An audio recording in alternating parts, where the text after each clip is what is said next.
Hello traders, welcome to the Kubera trades. Last video structures part 1 లో మనము swings, internal and external structure and higher highs, higher lows, lower highs ని ఎలా mark చేసుకోవాలో చూసుకున్నాం కదా. ఈ వీడియోలో మనం రీట్రేస్మెంట్స్ గురించి డిస్కస్ చేద్దాం అండ్ ఫిగరింగ్ అవుట్ స్ట్రక్చర్స్ అంటే స్ట్రక్చర్స్ ని కూడా ఎలా ఫైండ్ అవుట్ చేయాలి, రియల్ టైమ్ చార్ట్స్ లో ఎలా మార్క్ చేసుకోవాలో కూడా డిస్కస్ చేద్దాం. టాపిక్ లోకి వెళ్ళిపోతే మనకు 3 types of retracement or pull backs అనేటివి ఉంటాయి. మొదటిది స్ట్రాంగ్ రీట్రేస్మెంట్, రెండవది మీడియం రీట్రేస్మెంట్, మూడవది వీక్ రీట్రేస్మెంట్. స్ట్రాంగ్ రీట్రేస్మెంట్ అంటే ఒక లో నుండి హై ప్రిపేర్ చేసిన తర్వాత 70-80% వరకు ప్రైస్ అనేది పుల్ బ్యాక్ ఆర్ రీట్రేస్ అయినప్పుడు అండ్ ఎప్పుడైతే ఈ హైని బ్రేక్ చేస్తుందో సో ఇది స్ట్రాంగ్ రీట్రేస్మెంట్ అన్నమాట. ఒక 70-80% వరకు ప్రైస్ అనేది రీట్రేస్ అయింది. అండ్ మీడియం రీట్రేస్మెంట్ కి వస్తే ఒక 45-50% వరకు రీట్రేస్ అవుతుంది. ఒక లో నుండి హై ప్రిపేర్ చేసిన తర్వాత హై నుండి ఎంత వరకు పుల్ బ్యాక్ ఇస్తుంది, లైక్ 40-50% పుల్ బ్యాక్ ఇస్తే దాన్ని మీడియం రీట్రేస్మెంట్ అని అంటాం. అండ్ మూడవది వీక్ రీట్రేస్మెంట్. జస్ట్ ఒక చిన్న పుల్ బ్యాక్ హై నుండి లో నుండి హై ప్రిపేర్ చేసిన తర్వాత హై నుండి ఒక జస్ట్ ఒక 20-25% ఎప్పుడైతే ప్రైస్ రీట్రేస్ అవుతుందో అండ్ ఈ హైని బ్రేక్ చేసింది కదా, సో ఇది ఒక రీట్రేస్మెంట్ అన్నమాట ఆర్ పుల్ బ్యాక్ అన్నమాట. అండ్ ఎగ్జాంపుల్స్ కి వెళ్తే ఇక్కడ ఉన్నది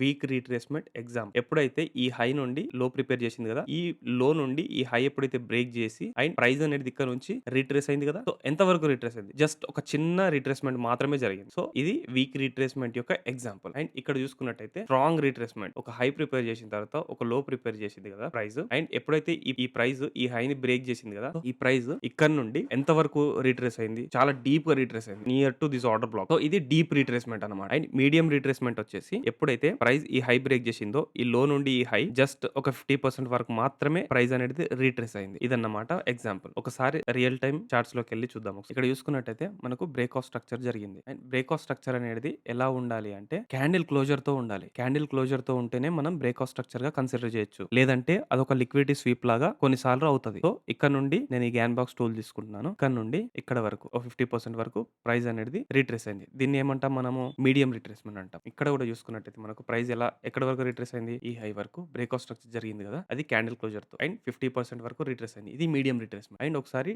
డీప్ రీట్రేస్మెంట్ యొక్క ఎగ్జాంపుల్ కూడా చూసుకుందాం. ఇక్కడ బ్రేక్ ఆఫ్ స్ట్రక్చర్ జరిగింది కదా, సో ఇక్కడ నుండి ఇక్కడ గ్యాన్ బాక్స్ వేస్తే ప్రైస్ అనేది ఆల్మోస్ట్ 75% వరకు రీట్రేస్ అయింది. సో దీన్ని స్ట్రాంగ్ రీట్రేస్మెంట్ అంటే స్ట్రాంగ్ రీట్రేస్మెంట్ గా కన్సిడర్ చేస్తాం. ఓకేనా. అండ్ వీక్ రీట్రేస్మెంట్ అనేది జస్ట్ ఇక్కడ చూసుకున్నట్టయితే ఇక్కడ బ్రేక్ ఆఫ్ స్ట్రక్చర్ జరిగింది కదా, బ్రేక్ ఆఫ్ స్ట్రక్చర్ జరిగిన తర్వాత ఎంత వరకు రీట్రేస్ అయింది, జస్ట్ మనకు 50% కూడా రీట్రేస్ అవ్వలేదు. టూల్ తీసుకుంటున్నాను చూడండి, 50% కూడా రీట్రేస్ అవ్వలేదు. సో దీన్ని వీక్ రీట్రేస్మెంట్ అని కన్సిడర్ చేస్తాం. ఓకేనా. ఇప్పుడు మనం next topic figuring out structures అంటే రియల్ టైమ్ చార్ట్స్ లో మనం స్ట్రక్చర్స్ ని ఎలా ఐడెంటిఫై చేయాలి. ఎందుకంటే మనకు ఎగ్జాక్ట్లీ టెక్స్ట్ బుక్ మోడల్ లాగా ప్రైస్ అనేది రియల్ టైమ్ చార్ట్స్ లో ప్రింట్ అవ్వదు. ఓకేనా. ఇక్కడ చూసుకున్నట్టయితే సెకండ్ పాయింట్ చూడండి, if trend is bullish make sure that swing high should break with candle body so that the last lowest లో ఇస్ యువర్ లో. అంటే ఫర్ ఎగ్జాంపుల్ ఇక్కడ చూడండి, ఈ హై ఉంది కదా, ఈ లో ఉంది కదా, ఎప్పుడైతే బ్రేక్ చేస్తుందో ప్రైస్ ది లాస్ట్ లో అంటే ఏ లో అయితే లాస్ట్ ఉంటుందో దాన్ని మనం లోగా కన్సిడర్ చేస్తాం. ఓకేనా. ఇక్కడ కూడా చూసుకున్నట్టయితే ఇది బ్రేక్ ఆఫ్ స్ట్రక్చర్ జరిగింది కదా, లాస్ట్ లో ఏదైతే ఉందో దాన్ని మనం లోగా కన్సిడర్ చేస్తాం. ఓకేనా. ఇక్కడ చూసుకున్నట్టయితే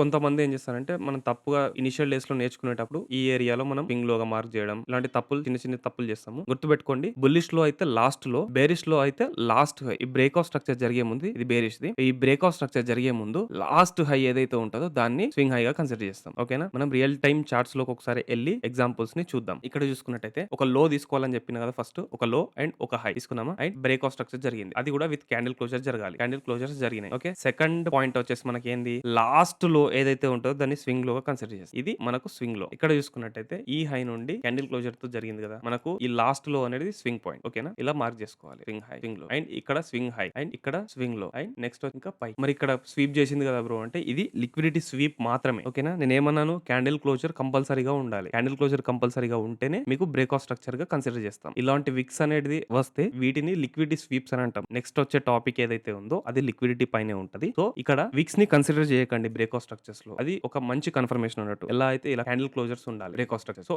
లాస్ట్ లో ఏదైతే ఉందో దాన్ని మనం స్వింగ్ లో అని అంటాం. అర్థమైందా. సో బేరిష్ ఎగ్జాంపుల్ కూడా ఒకసారి చూద్దాం. ఇక్కడ చూసుకున్నట్టయితే ఒక హై తీసుకుందాం, ఇది హై ఇది లో. ఓకే. ఈ బ్రేక్ ఆఫ్ స్ట్రక్చర్ జరిగిన తర్వాత మనకు లాస్ట్ హై ఏదైతే ఉందో దాన్ని స్వింగ్ హై అని అంటాం. అండ్ ఒక పుల్ బ్యాక్ ఇచ్చింది, దెన్ ఇక్కడ బ్రేక్ ఆఫ్ స్ట్రక్చర్ జరిగింది. లాస్ట్ హై ఏదైతే ఉందో దాన్ని బ్రేక్ ఆఫ్ స్వింగ్ హై అని అంటాం, లేదా బ్రేక్ ఆఫ్ స్ట్రక్చర్, లేదా ఈ బేరిష్ ట్రెండ్ లో ఏమనుకున్నాం, lower highs and lower lows అని అనుకున్నాం కదా, ఇది ఒక లోవర్ లో, సారీ లోవర్ హై, ఇది ఒక లోవర్ లో. ఇక్కడ చూసుకున్నట్టయితే మళ్ళీ బ్రేక్ ఆఫ్ స్ట్రక్చర్ జరిగింది, లాస్ట్ హై ఇక్కడ ఉందో ఇది ఒక లోవర్ హై, ఇది లోవర్ లో. ఓకే. మళ్ళీ ఇక్కడ బ్రేక్ ఆఫ్ స్ట్రక్చర్ జరిగింది, ఎక్కడ వరకు వెళ్ళింది ప్రైస్ ఇక్కడ వరకు వచ్చింది. ఇది ఒక లో అండ్ మా ప్రైస్ అనేది జస్ట్ స్వీప్ చేసింది ఇక్కడ చూసారా, లిక్విడిటీ స్వీప్ చేసుకొని పైకి వెళ్ళిపోతుంది అండ్ ఇక్కడ ఒక బ్రేక్ ఆఫ్ స్ట్రక్చర్ జరిగింది అండ్ ఇది లాస్ట్ లో అనేది లో. ఓకే, అండ్ ఇక్కడ హై, ఇక్కడ లో, బ్రేక్ ఆఫ్ స్ట్రక్చర్, ఇది స్వింగ్ లో, ఇది హయ్యర్ లో గుర్తుపెట్టుకోండి. ఓకే, ఇది హయ్యర్ హై. అర్థమైంది అనుకుంటా. సో నెక్స్ట్ వీడియోలో నెక్స్ట్ టాపిక్ వచ్చేసి లిక్విడిటీ కాన్సెప్ట్స్ నేను ఎక్స్ప్లెయిన్ చేస్తాను. సో మీకు ఏదైనా టాపిక్స్ అర్థం అవ్వకపోతే మళ్ళీ రివిజిట్ చేయండి. మన ఛానల్లో బేసిక్స్ ఆఫ్ ప్రైస్ యాక్షన్ అనే ఛానల్లో ఈ స్ట్రక్చర్స్ వరకు మొత్తం ఉంటాయి. సో నెక్స్ట్ టాపిక్ వచ్చేసి లిక్విడిటీ. స్టెప్ బై స్టెప్ వెళ్తున్నాను ఈజీగా అర్థం అవ్వడానికి. So see you guys. Video అర్థం అవ్వకపోతే మళ్ళీ ఒకసారి రివిజిట్ చేయండి guys. So bye guys, see you in the next video.